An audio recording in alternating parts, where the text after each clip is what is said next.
तारीख होती 28 मार्च 2024. ठिकाण होते खोपोली. रात्रीचे 11:30 वाजले होते.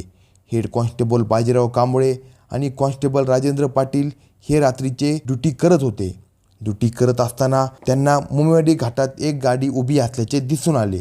ते त्या गाडीजवळ गेले आणि त्यांना म्हणाले, काय रे, इथं का थांबला?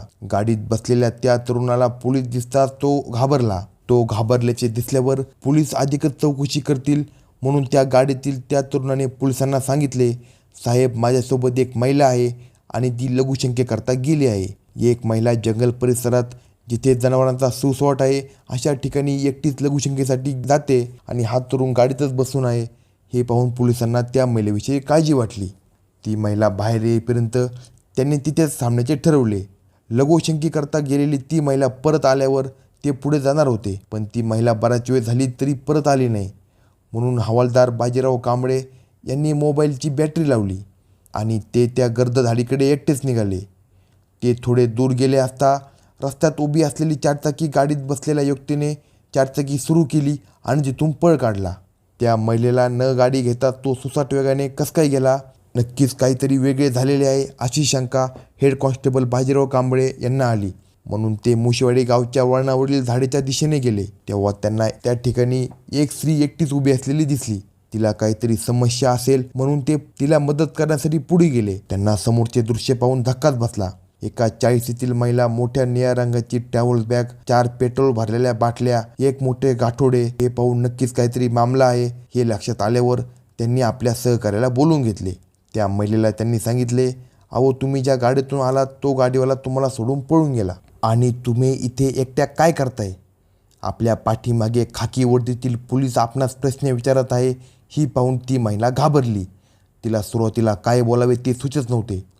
ती म्हणाली, नाही साहेब, काय गेले का ते? अहो, मी इथे. आणि ती बोलताना अडखळत होती. पोलीस म्हणाले, नेमकं काय चाललंय तुमचं इथं? असे त्यांनी त्या महिलेला दडावून विचारताच ती महिला त्यांच्याकडे पाहतच राहिली. तिला काही बोलायला सुचेना, पण एखाद्याला कसे बोलते करायचे हे पोलिसांना चांगलेच माहीत असल्याने त्यांनी तिला बोलते केले. तेव्हा ती म्हणाली, साहेब, यात माझ्या प्रियकराचा मृतदेह आहे आणि मी एकटीने नाही तर आम्ही दोघांनी मिळून त्याचा खून केला आहे आणि त्याचं प्रेत जाळण्यासाठी आम्ही इथं आणलं आहे. तेव्हा पोलीस त्या महिलेला पोलीस स्टेशनमध्ये घेऊन गेले. ती महिला तिच्या प्रियकराला का जाळत होती हा सविस्तर प्रकार समजून घेण्यासाठी हा व्हिडिओ पूर्ण पहा. पोलीस ठाण्यात आणल्यावर तिच्याकडे चौकशी केली असता तिने तिचे नाव सुनीता सुभाष देवकाई, वय 44, राहणार खोपोली, जिल्हा रायगड असे सांगितले.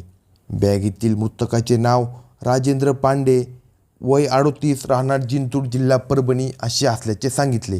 नावगाव सांगताच पोलिसांनी याचा खून का केला असे विचारतात तिने आपली कहाणी सांगायला सुरुवात केली. 2 वर्षापूर्वी सोशल मीडियामधून गजेंद्रची सुनीता संघ ओळख झाली होती. त्यातून दोघांमध्ये प्रेमसंबंध निर्माण झाले. गजेंद्र हा मूळचा परभणी जिल्ह्यातील जिंतूरचा राहणारा होता. प्रेमसंबंध जुळून आल्यानंतर तो खोपोले येथे राहायला आला. त्यासाठी सुनीतानेच एक खोली त्याला मिळवून दिली होती. ते दोघे त्या खोलीत भेटत असत. गजेंद्रने सुनीताला लग्न करण्याचे आमिष दाखवले.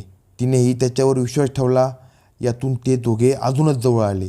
त्यांच्यामध्ये शरीर संबंधही प्रस्थापित झाला. हळूहळू गजेंद्र हा सुनीताकडून पैसे उधार घेऊ लागला. हळूहळू सुनीताच्या लक्षात येऊ लागले की गजेंद्र हा दिलेले पैसे परत करत नाही. हा फक्त लग्न करतो असे म्हणतो, पण त्याविषयी कोणत्याच हालचाली करत नाही.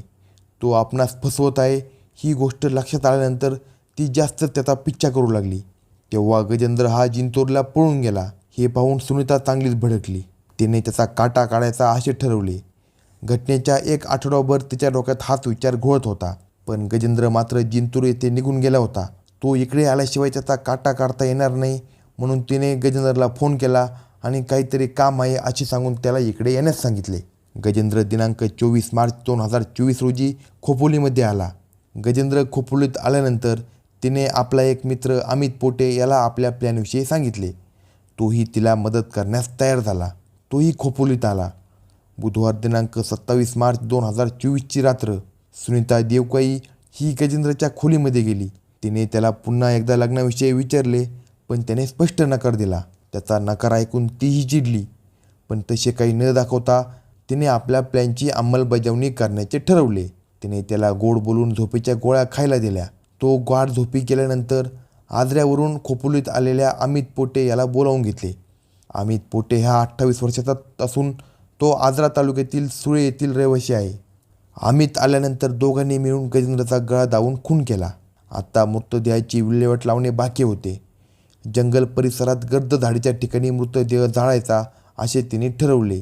सुनीता देवकाई ही सध्या खोपोलीत राहत असली तरी तिचे माहेर गडहिंग्लज तालुक्यातील आणि सासर हुकेरी तालुक्यातील मनगुत्ती आहे.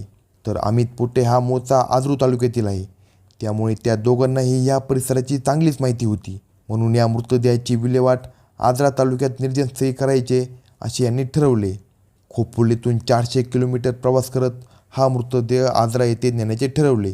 त्यासाठी ती रात्रभर मृतदेहाजवळ थांबली होती. दुसरा दिवस उजडला.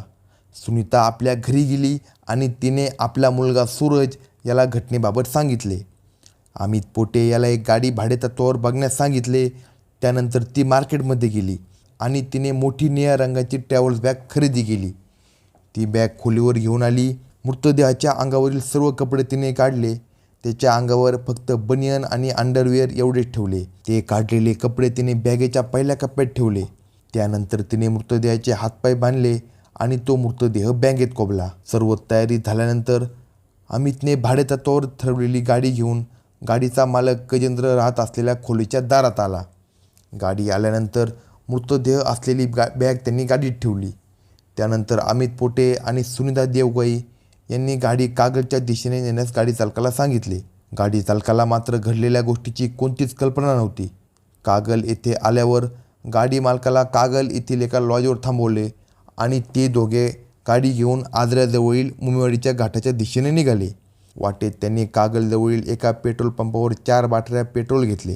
पुढे जात असताना त्यांना एका शेतातील हरभऱ्याचा कोंडा व भुसा दिसला. मृतदेह जाण्यासाठी तो उपयोगी पडेल म्हणून तो भुसा त्यांनी बेडशीटमध्ये गुंडाळून घेतला. त्याचे गाठोडे त्यांनी गाडीत ठेवले. त्यानंतर ते मुमेवाडी घाटात आले. रात्रीची वेळ होती. 11:30 वाजले होते. अमितने गाडी थांबवली. याच ठिकाणी थोड्या अंतरावर जाऊन मृतदेह जाळायचा असे तिने ठरवले. अमितच्या मदतीने गाडीतून बॅग, पेट्रोलच्या 4 बाटल्या आणि भुसा भरलेले गाठोडे बाहेर काढले आणि अमित हा रस्त्यावर गाडीमध्ये जाऊन बसला. गस्त घालत असलेले हेड कॉन्स्टेबल बाजीराव कांबळे आणि कॉन्स्टेबल राजेंद्र कांबळे यांनी अमितला इथे का थांबला असे विचारले असता त्यांनी गाडीतील एक लेडीज लघुशंकेसाठी गेल्याचे सांगितले. ती महिला कुठे गेली हे पाहण्यासाठी हेड कॉन्स्टेबल बाजीराव कांबळे पुढे जात असलेले पाहून आपण केलेले कृत्य उघड होणार आणि आपण अडचणीत येणार हे पाहून अमित हा गाडी स्टार्ट करून वेगाने तिथून पळून गेला. ही बाब पोलिसांच्या लक्षात आल्यावर त्यांनी पुढे जाऊन पाहिले असता त्या ठिकाणी एक महिला, मोठी बॅग आणि पेट्रोलच्या बाटल्या दिसल्यानंतर त्यांनी आपल्या सहकार्याला बोलावून घेतले. अशाच नवनवीन क्राईम स्टोरी ऐकण्यासाठी कलम 302 या मराठी चॅनलला सबस्क्राईब करा.